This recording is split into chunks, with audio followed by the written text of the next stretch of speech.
बच्चों, नवोदय विद्यालय प्रवेश परीक्षा विद्या ज्ञान तथा अटल आवासीय विद्यालय की तैयारी के लिए आप डिस्क्रिप्शन में लिंक है, उसके ज़रिए व्हाट्सएप ग्रुप से जुड़ जाइएगा। नहीं तो आप इस नंबर 8765470705 पर व्हाट्सएप करके भी जुड़ सकते हैं। गुड मॉर्निंग एंड जय हिंद बच्चों, मैं अजय कुमार वाराणसी उत्तर प्रदेश से आपके अपने चैनल नव शिक्षण पे स्वागत करता हूँ।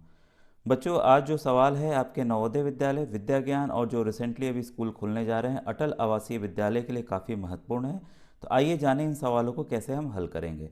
तो पहला सवाल जो आपको दिख रहा है, एक राशि 16 वर्ष में साधारण ब्याज से दोगुनी हो जाती है, वार्षिक दर होगी। अगर इसे इंग्लिश में कहें तो कोई अमाउंट है which becomes 2 times at simple interest rate in 16 years, what is the rate of interest. ठीक है, तो यहाँ देखिए साफ साफ जो प्रिंसिपल अमाउंट नहीं दिया हुआ है, यानी कि मूलधन जो है आपका नहीं दिया हुआ है। ठीक है, तो हम मूलधन को यहाँ बच्चों कुछ भी मान सकते हैं, तो हमने मान लिया x। आप ABCD भी मान सकते हैं, हमने x मान लिया।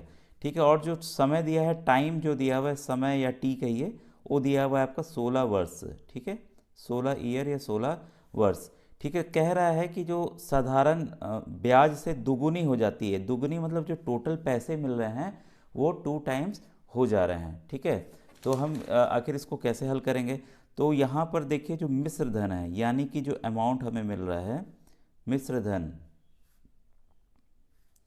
मिश्र धन जो है वो हो जाता है इसका दोगुना, यानी कि 2x हो जाता है। ठीक है, बस ये सवाल में हमें इतनी जानकारी दी हुई है। अब हमें निकालना है, आपको पता है साधारण ब्याज का जो फॉर्मूला होता है, सिंपल इंटरेस्ट का फॉर्मूला होता है, वो होता है PRT/100, यानी कि साधारण ब्याज बराबर मूलधन, मैं शॉर्ट में लिख रहा हूँ बच्चों, मूलधन गुणे दर गुणे समय। अब बच्चों देखिए हिंदी में लिखने में ना काफ़ी ये समय लगेगा इसमें। ठीक है, तो हम इसको सिंपल PRT लिखेंगे। तो आप ध्यान दीजिएगा, ऐसे भी अब आपको इंग्लिश मीडियम में पढ़ना है इन स्कूलों में जाकर। ठीक है, P से हो गया प्रिंसिपल, R से हो गया रेट और T से हो गया टाइम। मूलधन गुणे दर गुणे समय बटा 100।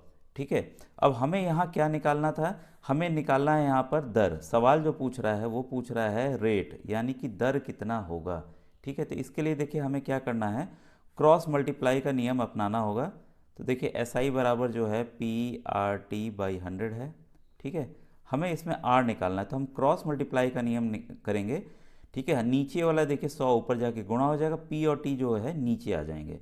तो कई मैंने अपने पुराने वीडियोस में बताया हुआ है, जिसमें मैंने 25 वर्षों के आए हुए प्रश्नों को हल करके बताया हुआ। तो R बराबर क्या हो जाएगा, आप SI मतलब साधारण ब्याज गुणे 100 बटे P/T, P/T, बस ये हमें चाहिए। अब यहाँ देखिए हमें जो पता है, मूलधन पता है x है, समय पता है, बस हमें क्या निकालना है, साधारण ब्याज निकालना है। तो साधारण ब्याज देखिए यहीं से निकलेगा, मिश्र धन बराबर जो होता है, यानी कि amount, amount is equal to होता है बच्चों आपका मूलधन प्लस ब्याज प्लस साधारण ब्याज, यानी कि मूलधन principal amount plus simple interest SI। बस हमें देखिए इसको निकालना है। तो SI बराबर क्या हो जाएगा, SI बराबर हो जाएगा मिश्र धन माइनस मूलधन, यानी कि प्रिंसिपल अमाउंट। ये चीज़ें हमें दोनों दी गई हैं। देखिए यहाँ मिश्रधन दिया गया है, यहाँ मूलधन दिया गया, तो हम क्या करेंगे, 2x मिश्रधन हो गया, मूलधन x हो गया, 2x में से x घटाएंगे तो कितना आएगा, x आएगा। अब हमें बस इसी को, इस मान को इस फॉर्मूले में बैठा देना है। तो R बराबर आपका ब्याज कितना है, x है, गुणे 100 बटे मूलधन कितना है आपका, x है, समय कितना है आपका 16 वर्ष। अब हमें देखिए ऊपर की संख्या नीचे की संख्या काट देना है, x से खुद ही कट गया। ठीक है, अब 4 से हम काटें इसको, 4 और ये आएगा 25 बार में। अब आ गया 25/4, क्योंकि ये देखिए अब फ्रैक्शन में है, इसको हम किस में, मिश्र धन में बदल सकते हैं। आप ऑप्शंस देख रहे हैं, एक इसमें मिश्र संख्या में भी है, तो हम क्या करेंगे, 4 से भाग देंगे। ठीक है, आपको पता है ना, नीचे की हर एक संख्या ऊपर की संख्या को भाग देती है। तो 4 6 24। अब ये 1, ये नियम कई बार बताया हुआ मैंने, उल्टा V याद रखिएगा। जब भी आपको बदलना हो, सबसे पहले 6 को लिखना है, फिर 1 को लिखना है, फिर 4 को लिखना है। तो ये देखिए आ गया 6 सही 1/4, मतलब 6 होल 1/4। यही बच्चों इसका आंसर है। तो उम्मीद है ये प्रश्न आपको समझ में आ गया होगा। आइए दूसरे प्रश्न को देखें, आपको दिख रहा होगा दूसरा प्रश्न। यदि एक समकोण त्रिभुज की दो लंबवत भुजाएं 5 सेमी तथा 12 सेमी हैं तो इस त्रिभुज का परिमाप है। अब देखिए इस सवाल को हम कैसे अप्रोच करेंगे। हमें देखिए दो चीज़ें बहुत ही जानना आवश्यक है इसमें कि समकोण त्रिभुज यानी कि जो क्वेश्चन अगर इंग्लिश में कहें, the right angle triangle whose two sides are perpendicular, their length are 5 centimetre and 12 centimetre, find the perimeter of the triangle. अब देखिए जो समकोण त्रिभुज होता है क्या है, एक दो भुजाएं हैं उनके बीच में 90 अंश का कोण बनेगा, यानी कि 90 डिग्री का कोण बनेगा। तो इन्हीं के साइड्स दिए हुए हैं, एक का मान लीजिए 12, किसी को भी आप लिख सकते हैं, एक को 12 एक को 5। अब इसका हमें पूछ रहा है परिमाप यानी कि पेरीमीटर, क्वेश्चन मार्क में है, इसका पेरीमीटर कितना होगा। ठीक है, तो हमें क्या तीसरी भुजा इसको निकालना होगा, तभी परिमाप क्या होता है, तीनों भुजाओं का जोड़ होता है, ये हमें पता है। ठीक है, तो हमें इस साइड को निकालना है, इसके लिए हमें पाइथागोरस थ्योरम याद करना होगा बच्चों। ये आपका होता है हाइपोटेन्यूज, ये होता है बेस यानी कि आधार। ठीक है, और ये जो दिया हुआ है ये होता है आपका लंब यानी कि परपेंडिकुलर। ठीक है, परपेंडिकुलर, और ये बेस ये हाइपोटेन्यूज। ठीक है, तो इसका फॉर्मूला आप अगर भूल गए हो तो आपको याद दिलाना चाहूँगा।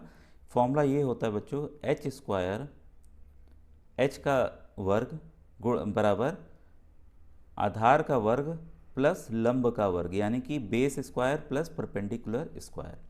बस इसी फॉर्मूला के जरिए हम h को निकाल सकते हैं। ठीक है, तो हम यहाँ पे निकाल लेते हैं भाई, H square is equal to आपका बेस कितना है 12 है, तो 12 का वर्ग कितना होता है, 12 गुणे 12 कर लीजिए 144, प्लस यहाँ p की जगह क्या आएगा 5, 5 का वर्ग कितना होगा 25। ठीक है, इन दोनों को जोड़ दीजिए कितना आएगा 169। अब देखिए एच स्क्वायर है 169, अगर हमें एच निकालना है तो हमें क्या करना होगा, दोनों तरफ वर्गमूल ले लेंगे, या तो इसका स्क्वायर हटा के इसको वर्गमूल में आप ले लीजिए। ठीक है, और मैंने कई बार बताया हुआ अपने वीडियोस में कि बच्चों आपको 1 से 25 तक का वर्ग और वर्गमूल दोनों याद करना होगा, दोनों मैंने बताए हुए हैं। ठीक है, तो इसका होता है बच्चों 13, यानी कि 13 को खुद हम 13 से गुणा करेंगे तो 169 आएगा।